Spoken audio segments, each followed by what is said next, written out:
Welcome everybody, this is Scott at St. Al's. Today we're going to be going over how to change out a Heliox tank. So in case if you were wondering, whenever you do have a case where the Heliox does run out on a patient, it is going to make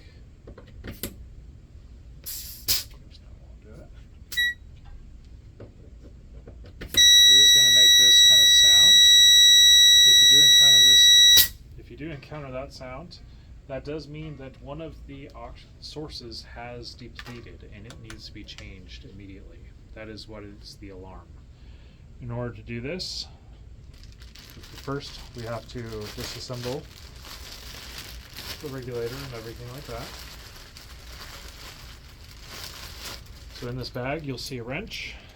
Make sure it just fits right on here. We're going to hit it a few times in a counterclockwise motion, so that's going to be going down. I'm going to remove the regulator.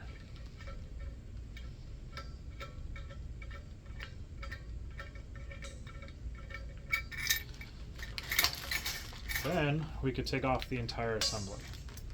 To do that, just turn this one dial here, or the clamp I should say.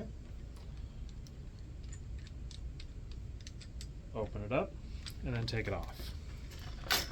Now the new tank will come with this cap on it.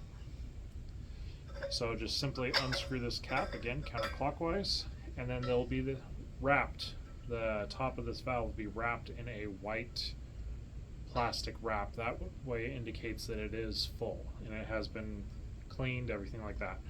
Take off that wrapping, take this safety cap, put it on the old tank, and then what I recommend is grab there will be a little tag with a piece of metal on it that you can easily write on the actual cap itself.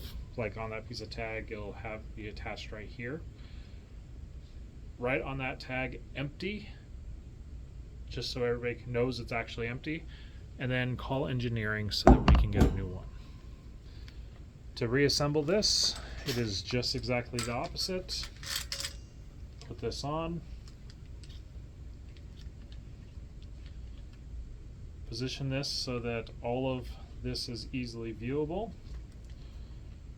Go ahead and screw it all the way on. If you do encounter a case where this is like angled at a weird different angle or anything like that, just pull this pin right here once it's off tension, and then line up these holes. You'll see some holes right up here on top, and you can change the angle to whatever you need it to be. If you're trying to get the holes to line up, try sliding this in and out as well.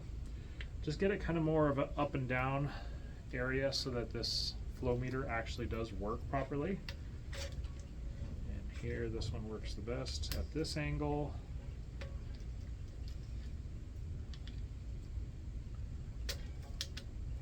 Insert the pin. You see I kind of move it around a little bit to get everything to line up. Now when you're ready to hook this back up, oops, forgot to put the regulator on. A little ahead of myself.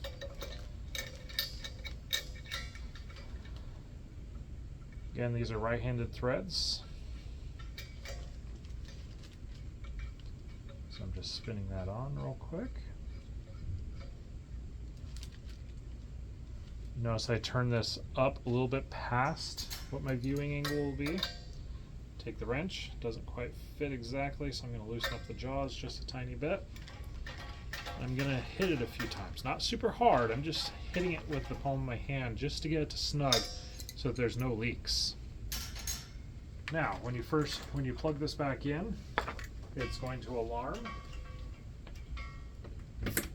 or not in this case. Sometimes they alarm, sometimes they won't. It depends on if it's detecting that there's pressure on each side of it or not. Then make sure you open this tank as well. This is your 80-20 helium mix. If you look on this dial here, here's that 80-20 mix. Here, if you turn it to here, that's going to be 70-30. Here's 60-40. Typically you don't want to change it anywhere less or any more than that 60-40.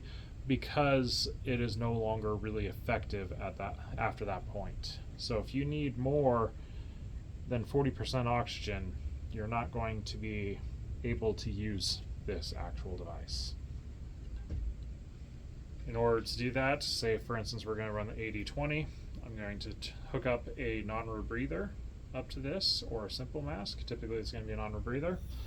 And we're just going to turn this up to 10 liters. And there you go. I'll also post a picture that shows what the proper flow rates are. That way you understand that if you do have to run one of these through a nebulizer, then you will actually understand the proper flow rates and what you have to turn up to equal as though it's on 100% oxygen.